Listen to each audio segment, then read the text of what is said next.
मोतिक, laptop pass कर। अनन्या तू अजय भी हो, गधे की बात है। लैपटॉप पास कर दो। Chirag, why don't you mind your language? हाँ, क्यों भूल जाओ कि अभिनव मेरा पति है? 2 साल में पहली बार अभिनव ने अनन्या को वाह के लिए लड़ता हुआ देखा था।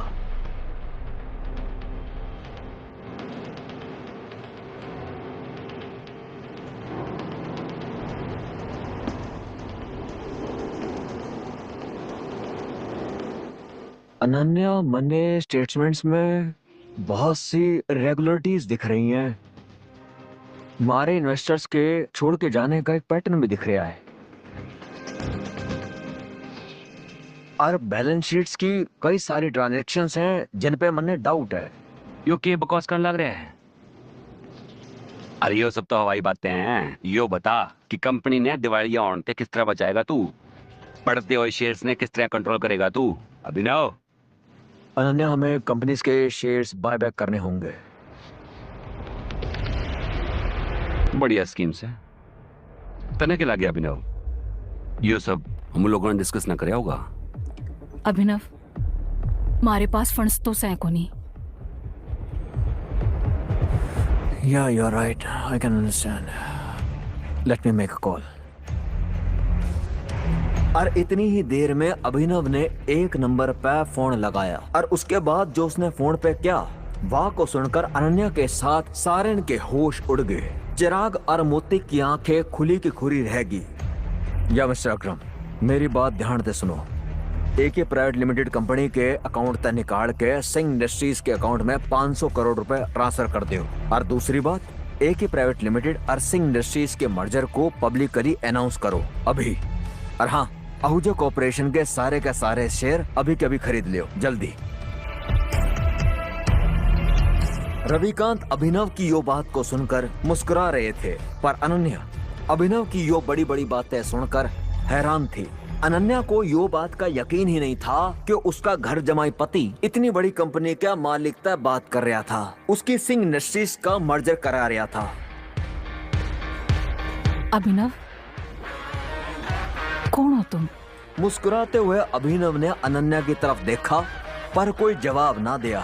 पाई पाई के लिए तरसने वाली सिंह इंडस्ट्रीज को किस तरह 500 करोड़ रुपए दिलवाकर दिवालिया तक बचा लिया था।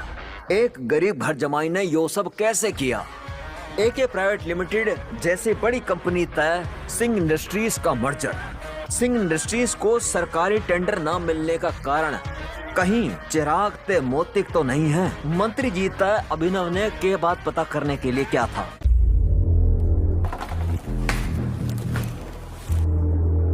अभिनव बोला, मैं मानूस हूं कि मैं उस दिन शराब में था, पर वो अपने कमरे का दरवाजा खोल के सुन क्यों सो गई? अभिनव अभी भी अनन्या के कमरे के बाहर खड़ा था। उसे पता था कि बाकी कमरों में उसे कहीं जगह ना मिलेगी, इसीलिए वो उस जगह गया जिथे इस घर के नौकर सोया करते थे। किस्मत से उसे खाली खाट मिल गई और अभिनव उस पे जाकर सो गया।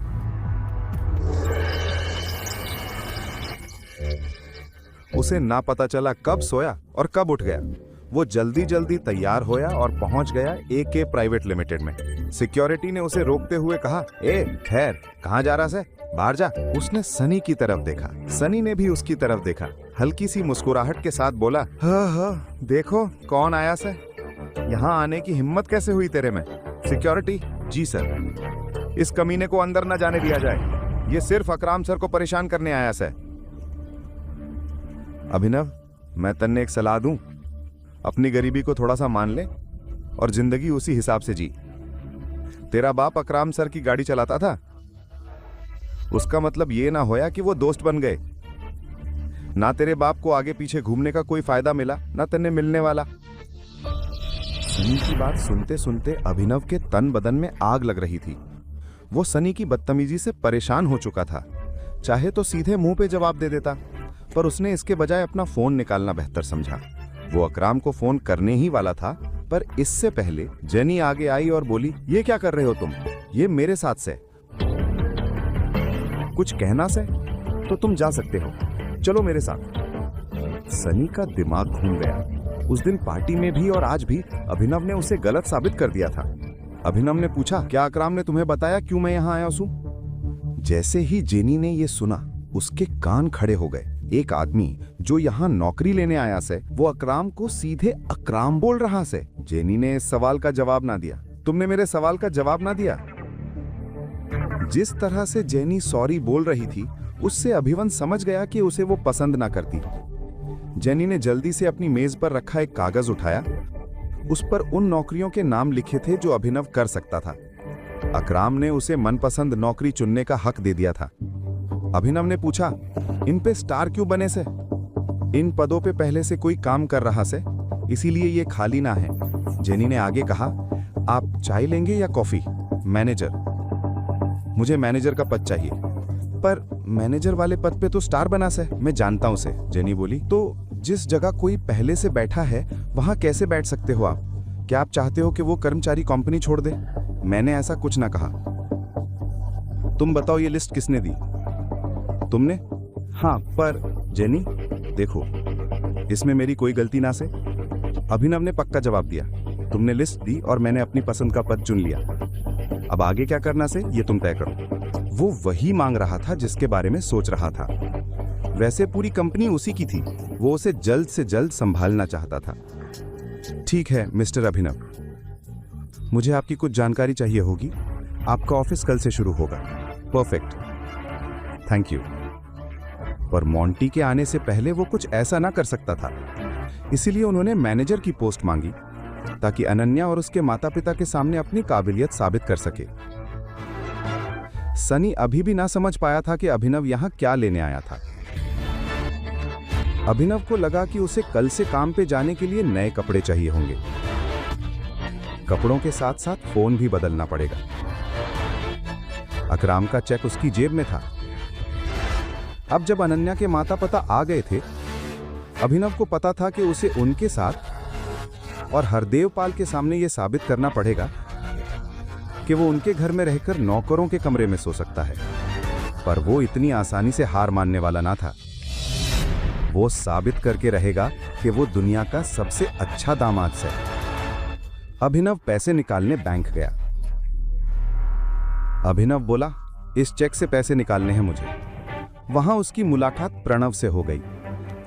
प्रणव उन्हीं लोगों में से था जो अभिनव की गरीबी का मजाक उड़ाता था। प्रणव खुद बैंक में काम करता था। वो करोड़पति ना था, पर पैसे बहुत थे। वो अभिनव को जानता था क्योंकि अभिनव अक्सर इसी बैंक में डिलीवरी का काम करने आया करता था। दिखने में भी वो अभिनव से ज्यादा आगे ना था। फर्क बस एक था, गरीबी। चेक से? तुम्हें पता है ना, इस बैंक में चेक से पैसे निकालने के लिए सिर्फ और सिर्फ बड़ी रकम निकाली जा सकती है। मेरा रकम बहुत बड़ा है, इसलिए यहाँ पे निकल भी नहीं पाएंगे, इसलिए मैं मैनेजर से मिलना चाहता हूँ। तुम्हें इसकी जरूरत नहीं पड़ेगी। बताओ चेक मुझे। प्रणव ने बिना देखे अभिनव और बाकी लोगों की आंखों के सामने चेक फाड़ दिया। अबे दिमाग खराब है क्या तुम्हारा? ये क्या किया? सिक्योरिटी, इस आदमी को बाहर निकलवाओ यहाँ से।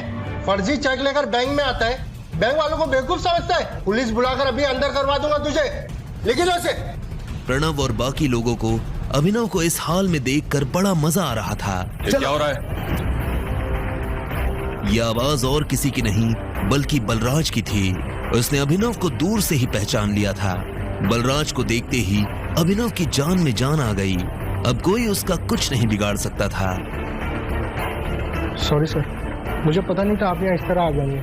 मैं तो बस इस आदमी को फ्रॉड करने से रोक रहा था। छोड़ दो इसे। अभिनव चुपचाप बलराज के पीछे चला जा रहा था। प्रणव और बाकी लोगों को समझ नहीं आ रहा था कि बलराज अभिनव को अपने साथ क्यों ले जा रहा था। जब प्रणव भी उनके पीछे जाने लगा तो बलराज ने पलट कर कहा, मैंने तुमसे कहा मेरे साथ आने के लिए। नहीं सर। बलराज ने उसे घूरा तो प्रणव के पैर थमे के थमे रह गए। अभिनव को बलराज का ये बर्ताव देख घबराहट हो रही थी। वो बस यही उम्मीद कर रहा था कि बलराज ऐसा कुछ न कर दे जिससे उन लोगों को अभिनव की पहचान के ऊपर शक हो जाए। अगर इसने गलती की है तो इसके बारे में मैनेजर को पता होना चाहिए। अगर तुम अपने लेवल पर एक्शन लोगे तो हो सकता है मैनेजर को बुरा लग जाए। जी सर। कम। बलराज ने अभिनव को घूरा और उसे अपने साथ अंदर आने का इशारा करने लगा। दोनों एक साथ मैनेजर के केबिन में दाखिल हो गए थे। मैनेजर अपनी कुर्सी पर बैठकर कंप्यूटर पर काम कर रहा था। बलराज ने उसका ध्यान अपनी तरफ खींचने के लिए दरवाजे को जोर से बंद किया। अचानक से मैनेजर की नजर दरवाजे पर पड़ी। जब उसने देखा कि सामने बलराज खड़ा है। अरे बलराज सर, आप यहाँ कैसे? मुझे बुला लिया होता। बैठिए बैठिए। कहिए कैसा आना हुआ? वैसे तो मैं अपने किसी काम से आया था, लेकिन बाहर तमाशा देखा तो सोचा कि सबसे पहले मैं तुमसे इस बारे में बात करता हूं। बताइए ना। तुम जानते हो यह साहब कौन है? उसकी नजर उसके चेहरे से फिसलते हुए उसके हाथों और आखिर में उसकी अंगूठी पर पड़ी। जैसे ही उसने अंगूठी पर बने उस निशान को देखा तो मैनेजर का मुंह खुला का खुला रह गया।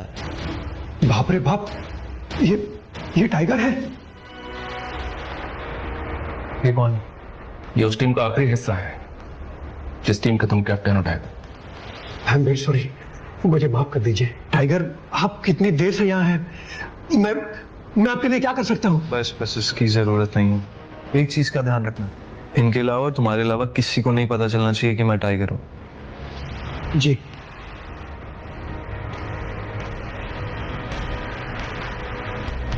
टाइगर, आपको देख के बहुत अच्छा लगा। अब आप यहाँ पे हैं तो जरूर आप हमें मुसीबत से बाहर निकालेंगे ही। वो तो ये कर ही लेंगे, पर सबसे पहले तुम्हें अपने काम करने वालों को सबक सिखाना होगा, क्योंकि अगर मैंने अपने तरीके से सबक सिखाया तो तुम अच्छी तरह से जानते हो क्या होगा। क्या हुआ? क्या किया उन्होंने? और अभिनव के साथ जो हुआ उसने मैनेजर को सब बता दिया। ये सुनते ही मैनेजर का खून खौल उठा। तब इधर एक हट्टा कट्टा सा आदमी काला चश्मा लगाकर खड़ा था। उसकी आंखों पर चश्मा, गले में सोने की मोटी चेन। अभी अभी खबर मिली है कि टाइगर लौट आया है। आप कहें तो अभी नहीं, अभी तो आया है। थोड़ा उछलने कूदने दो, पर हाँ, इस बार पिंजरे में डालने की गलती मत करना।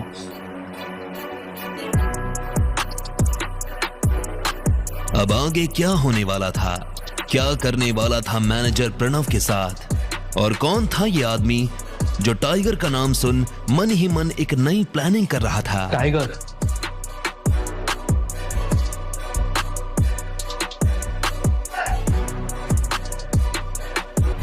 जब मैनेजर ने जान लिया कि प्रणव ने अभिनव के साथ क्या कर दिया तो उसका खून खौल उठा। बैंक में भले दिमाग कंप्यूटर चलाता हो, पर आज दिल ने गोलियां चलाई थी।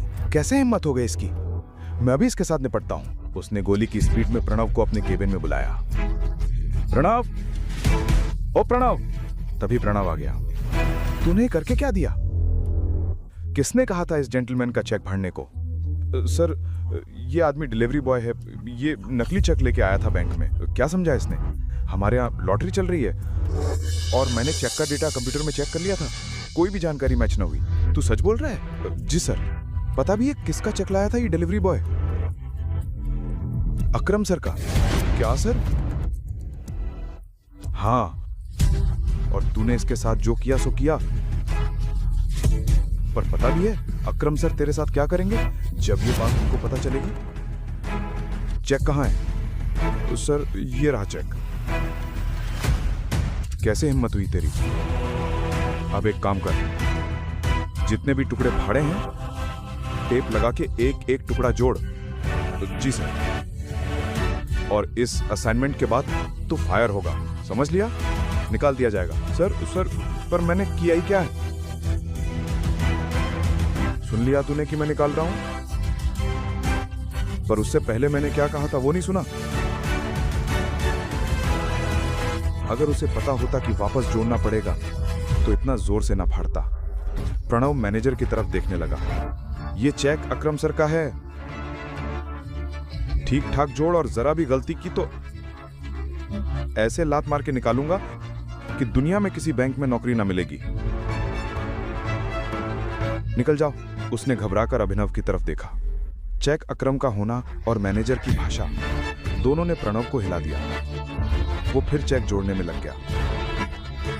अभिनव के मन में दर्द था कि वो तो अपने साथ हुए अन्याय की शिकायत लेकर आया था, पर पता नहीं कितने अभिनवों के साथ प्रणव ने ऐसी बदतमीजी की होगी। उधर प्रणव समझ नहीं पा रहा था कि बलराज और मैनेजर एक फटेहाल डिलीवरी बॉय की मदद क्यों कर रहे थे। आखिर बड़ी मुश्किल से उसने चेक को जोड़ दिया। मैं बहुत माफी चाहता हूँ। वैसे टाइगर कहाँ थे इतने सालों से? पहले ये बताओ कि आप मेरे पिता से कैसे जुड़े हुआ हो? मैं उनकी टीम का हिस्सा हूँ। सुनो, टाइगर वापस आ गया है, पर जब तक मोंटी नहीं आता किसी को खबर नहीं लगनी चाहिए, वरना खेल खत्म हो जाएगा। हाँ, सर सही बोल रहे हैं। हमारे शेरों के बीच एक भेड़िया घुसाया है और वो हमारे सारे राज दुश्मनों को देने वाला है, इसीलिए सावधान रहना पड़ेगा टाइगर। भेड़िया मतलब जासूस? हाँ, मोंटी तुझे इस बारे में पूरा बताएगा। तब तक तू गुफा से बाहर मत निकलना, और जब निकले तो अंधेरे में रहना। इसी बीच हम तेरे पिता हमारे संजय के कातिल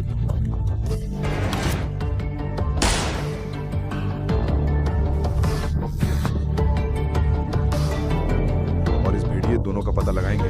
अभिनव के दिमाग में सिर्फ एक नाम आया जो इन दो बातों से जुड़ा था, मोंटी।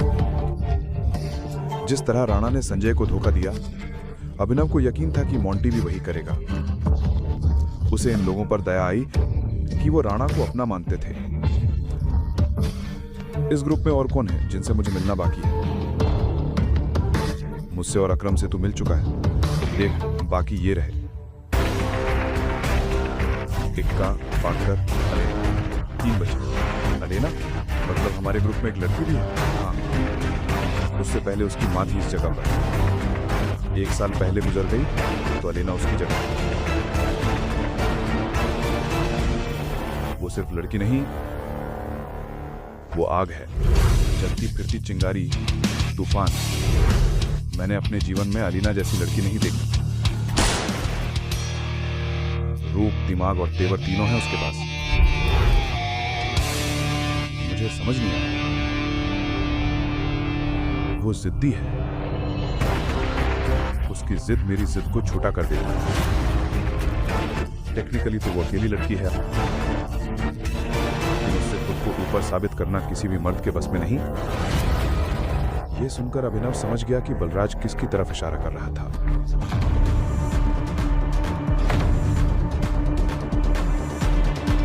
अलेना को यकीन दिलाना कि वो टाइगर है, यह अभिनव के लिए मुश्किल होने वाला था, मगर यह चुनौती उसे खूब भा रही थी।